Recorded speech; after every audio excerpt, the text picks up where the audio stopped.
Nancy Pelosi's rules package for the 117th Congress bans the word mother from congressional rules language.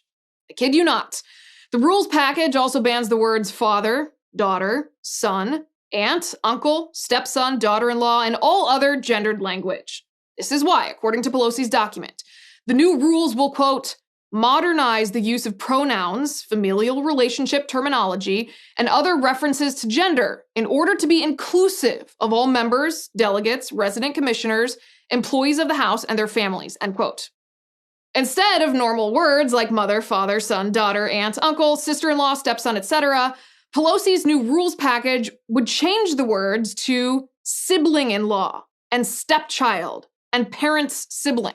Can you hear how dumb that would sound? Hi, this is my uncle, my parent's sibling. May I introduce you to my 50-year-old son-in-law, or child-in-law? What's even stupider is take a look at Nancy Pelosi's own Twitter profile. She calls herself a mother and a grandmother. You can see it for yourself. Speaker of the House, focused on strengthening America's middle class and creating jobs. Mother, grandmother, dark chocolate connoisseur, end quote.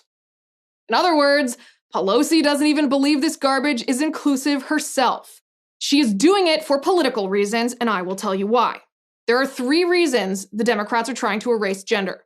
Reason number 1, the radical leftist Democrats want to erode parental rights. They believe government is superior to families, and that parents must get the A-OK from government officials to raise their kids. So the Democrats want to erase words like mother and father that tell us that these are the 2 people who conceived and bore this child. These are the 2 people who love this child and are raising this child, and therefore have a right to make the decision best for their own child. Democrats hate that.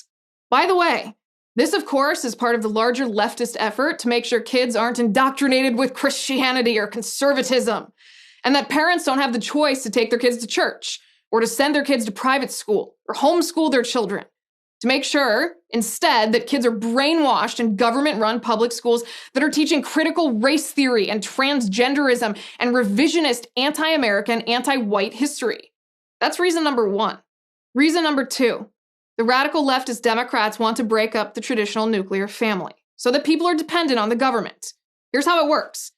If you erase gender, you erase traditional gender roles, which erases traditional relationships, which erases traditional marriage, which erases the family unit, which renders people dependent on government instead of their family, which benefits government officials who want absolute power over people's lives. That's reason number 2. Reason number 3, the radical leftist Democrats want to eliminate objective truth so that you cannot argue against their ideology. For example, if there's no such thing as true or false, right or wrong, man or woman, fact or fiction, then Democrats can simply brand you as wrong-think if you so much as challenge their Orwellian utopia. These radical leftists want the power to force you to abandon your religious beliefs, or else be socially ostracized, violate your conscience, or violate the law.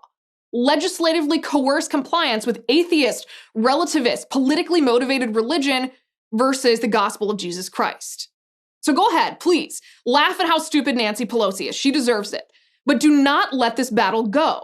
If conservatives abandon ship on gender theory, the way that conservatives surrendered the public school system to the radical left decades ago, our nation will never be the same.